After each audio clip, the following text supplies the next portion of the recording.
വരുന്നുള്ളൂ. അറിയാവുന്ന കാര്യമാണ്.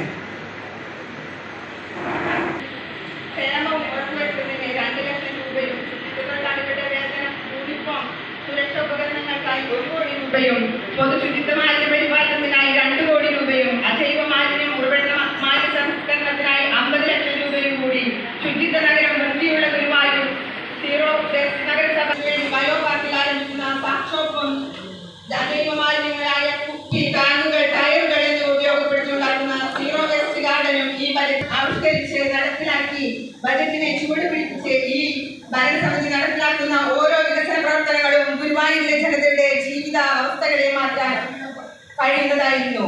ഓരോ പദ്ധതികളും സമയബന്ധിതമായി കൃത്യനിഷ്ഠതയോടുകൂടി നടപ്പിലാക്കാൻ കഴിഞ്ഞതിൽ നമുക്ക് അഭിമാനിക്കാം. ഈ 2024-25 വർഷത്തെ ബജറ്റും അങ്ങനെ ആയിത്തീരണമെന്ന് ആശംസിച്ചുകൊണ്ട് നിർത്തുന്നു.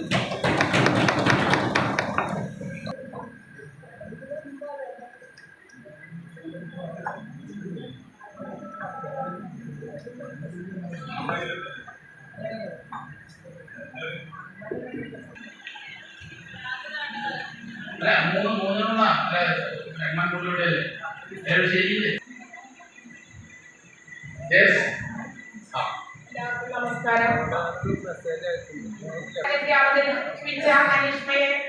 ആർദ്രമായി അഭിനന്ദനത്തിനു വേണ്ടിയുള്ള പ്രവർത്തനങ്ങളും ഉൾക്കൊണ്ടുകൊണ്ടുള്ള ലക്ഷ്യമിട്ടുകൊണ്ട് അവതരിപ്പിച്ച ഈ ബഡ്ജറ്റ്